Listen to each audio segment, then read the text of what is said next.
Hello everyone. Today I bring you the latest thriller about a perverted landlord who gave a 4-meter purple license plate to a beautiful female client with the intention of starting a sinful love affair.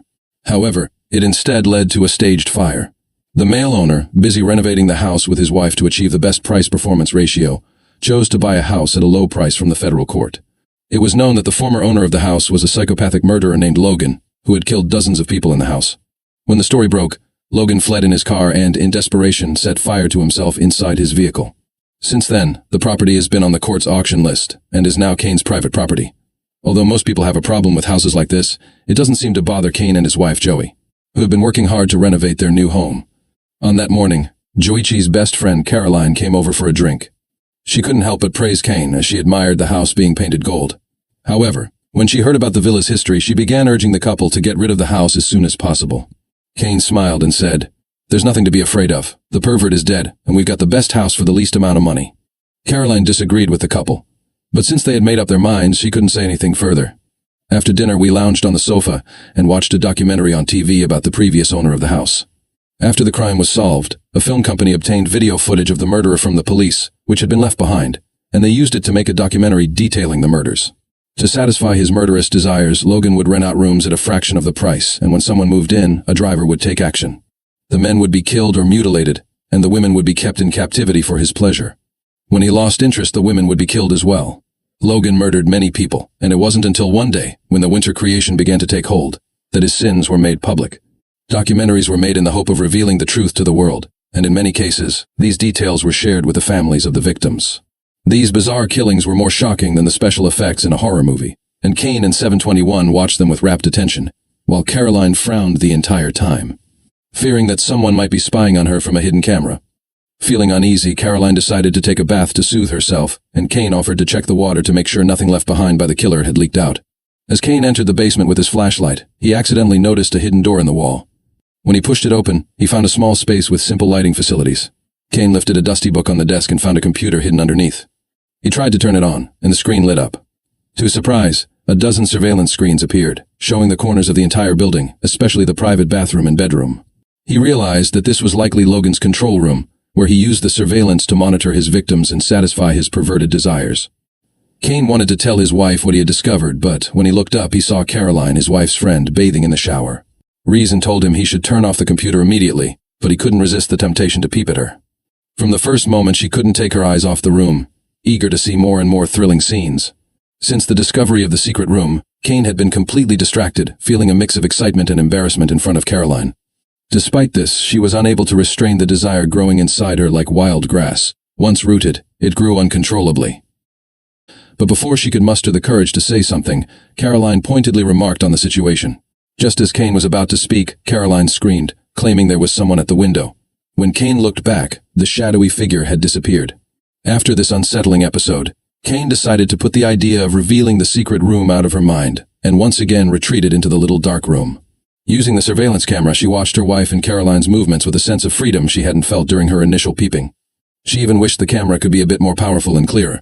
Late one night, as Joy and Caroline were watching a documentary about a killer on the sofa, the scent mist behind them suddenly activated, startling Kane and causing her to miss the most captivating scene. Disappointed and frustrated, Kane stared at the empty monitor screen, and a bold idea formed in her mind. She thought that if she could get more tenants, she would be able to enjoy more scenery, instead of focusing on her wife's friends. That night, Kane persuaded her wife to rent out the spare room, citing the financial pressure of having just bought a new house. Joy, unaware of Kane's true intentions, initially disagreed. What Kane didn't realize was that once the advertisement went up, many tenants started coming and going. Kane, with her bad intentions, was naturally tempted to be selective. Eventually, 2 young female students rushed in, eager to become their chosen tenants. But Kane didn't care about that. As long as the tenants were fit, that was all that mattered. To this end, she convinced her wife, saying, "Do you remember how frustrating it was when we were young? Luckily, the landlord took us in so we didn't have to sleep on the street. Now that we are landlords, we have to give those who have no place to go a chance, especially since we don't think 2 frail young girls are a danger to us." Kane's seemingly careless remarks moved Joey and Caroline, making them forget about the rent after a moment of love and intimacy. Afterward, Kane returned to the secret room and began reviewing the video footage of the conversation between her and her wife. While watching a documentary about a murderous maniac, one of the main characters mentioned that the maniacs would have sealed off the exits before acting, giving their victims no chance to escape. That's why so few of the victims survived, and to this day, those who did are still subjected to incessant media harassment. The police rushed the case and claimed that the murderous Logan had died in the fire, but there was widespread speculation that Logan wasn't really dead, but had gone into hiding, waiting for the right time to return to her killing spree. Joey was shocked upon hearing this. If Logan wasn't really dead, they might have put their new tenants in danger, and that was enough to drive her mad. Caroline, however, thought Joey was overreacting, feeling that if the police weren't absolutely sure of Logan's fate, they wouldn't have declared her dead. The next morning, Kane and Joe argued for a long time about how easy it would be to auction off a maniac's house. Despite their disagreement, they knew the public was eager to see the two new tenants moving in at midday. Kane volunteered to help them settle in, and though the two girls put on a show of excitement, they couldn't shake off a bad feeling about the landlord. Kane was a bit over the top, and only after he disappeared did the girls feel relieved. After bidding farewell to the new tenants, Kane eagerly retreated to the small, dark room he had prepared for himself. He was ready to handle the new guests, and looked forward to the rest of the day. To get closer to the girls, Kane had arranged an outdoor barbecue. The three of them talked, laughed, and the atmosphere seemed relaxed and friendly. But in Joe's eyes, Kane's mischief was still present, and while she kept quiet, her words carried a hint of mockery.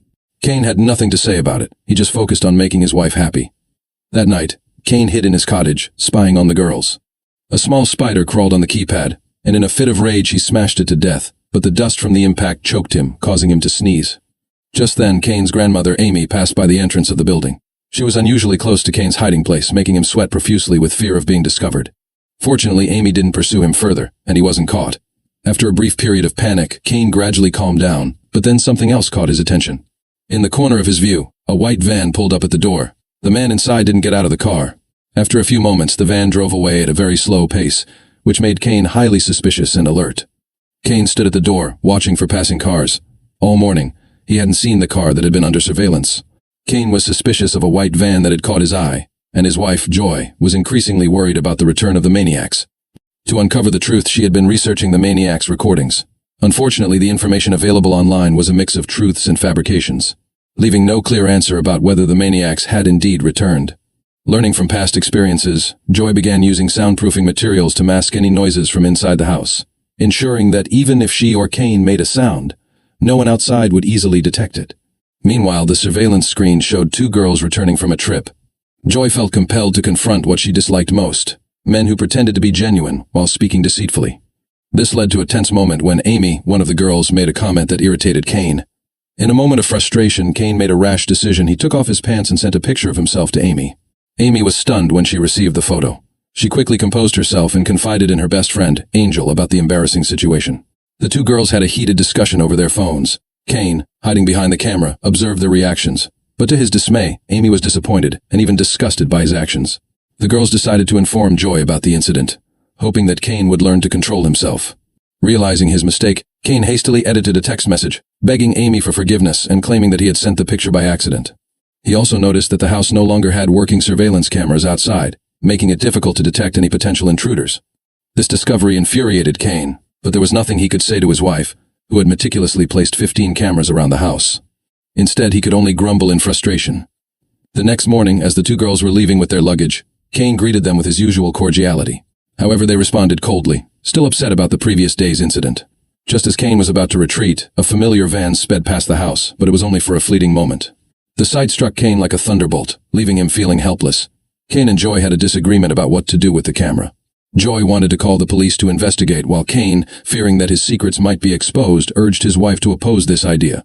To comfort her girlfriend, Joy agreed to take her out for dinner that evening. The three of them then left the old house, but Carolyn's husband wasn't as fortunate.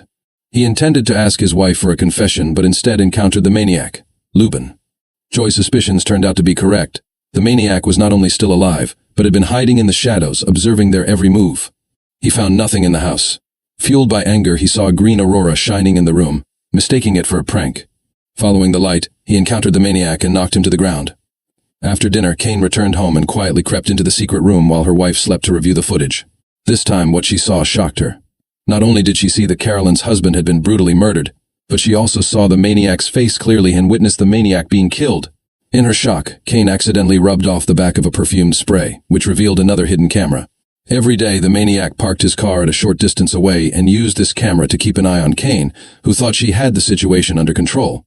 Terrified and anxious, Kane spent the night in fear and wanted to tell her wife everything, but she was forced to stay silent. At that point, Joey went back to the house, and if her spying had been discovered, the result would have been just as disastrous. After his wife left, Kane finally decided that, to keep the secret items hidden, he had to take the risk of making a deal with a murderer. He believed that the reason Ruben was wandering around helplessly was because he was fixated on the safe in the secret room. Kane thought that if he took the safe away, they could be together and use its contents for their benefit, not realizing that he was about to pay the price for his naive thoughts. Kane first went to the secret room and contacted Ruben through a camera, promising that Ruben could take anything from the secret room as long as he didn't interfere with Kane's life. Then, right on cue, Kane appeared at the door. But just as Kane is about to leave, Amy returns from her playdate. Kane holds Ruben at bay, saying he'll handle it himself. When Amy sees Kane, she becomes hysterical, demanding to know why he sent her the disturbing picture and if he has some other twisted plan. Kane wants Amy to leave as quickly as possible, but she refuses to let him go and even threatens to call the police. Hiding in the secret room, Ruben suddenly bursts out and knocks Amy unconscious with a hammer. Kane tries to intervene, but he soon meets the same fate. After a brief period, Kane regains consciousness and realizes he's tied up in the secret room, while Ruben, now fully unhinged, roams the room. Kane watches helplessly through a monitor as Amy, who has woken up, tries to escape, only to be brutally killed by Ruben on the spot. Kane desperately tries to warn his wife, but she cannot hear him from the soundproofed basement room. When Joey arrives home, he starts cooking and doesn't notice anything unusual. Perhaps due to the stress he's been under for days, Joey doesn't sense anything wrong until the food in the pots begins to burn. Alerted by the smoke, Joey grabs his truncheon, but Ruben charges at him, and the two struggle. Unfortunately, Joey is too weak to overpower Ruben and is quickly subdued, tied up with rubber straps. Kane, still watching through the camera, frantically panics like an ant in trouble. Only then does he fully realize how foolish he had been for inviting the wolf into his home, but it was already too late. While Kane was burning with anxiety, Carolyn rushed back from outside. Realizing what was happening, he launched a sneak attack at the door and managed to beat the maniac into submission. However, when he saw Joey tied up, he froze, giving the maniac an opportunity to strike Carolyn with a drill. Seeing that his best friend was about to be killed, Joey struggled desperately, grabbed a magnet on the floor, and stabbed the maniac's feet, managing to break free of his restraints at the critical moment. Joey rushed forward, pushed the maniac to the ground, then picked up a stone and drove it into his eye socket, blood splattering as the screams of a dying man echoed in the room. The lifelong struggle finally had an impact, and Kane, watching from behind the camera, couldn't help but rejoice at the sight. But then Kane realized there was a serious problem. He was severely injured, his hands and feet were tied, and no one knew he was trapped in a place like this. The case of Ruben, the murderer in the secret room where the brutal struggle had taken place, once again attracted a lot of attention. Joey, as a key witness, participated in the documentary. In front of the camera, she recounted everything that happened that night. But when it came to her husband, Kane, she grew sorrowful. She revealed that Kane hadn't been seen since that night. Believing that Kane fled out of fear, Joey hoped to find him through the media, unaware that Kane was still trapped. Unbeknownst to her, Kane remained in the hidden underground room, alive but isolated. The story ends with the film 15 Cameras, directed by Denny Madden. Through Kane's story, the film reveals the unspeakable desires lurking deep within human nature. In a time when cameras are everywhere, the question of how to protect one's privacy has become increasingly debated. The irony lies in the fact that the secret haven Kane had once protected as his sanctuary ultimately became his grave. What do you think about this cautionary crime thriller? Feel free to discuss it in the comments section. See you again next time.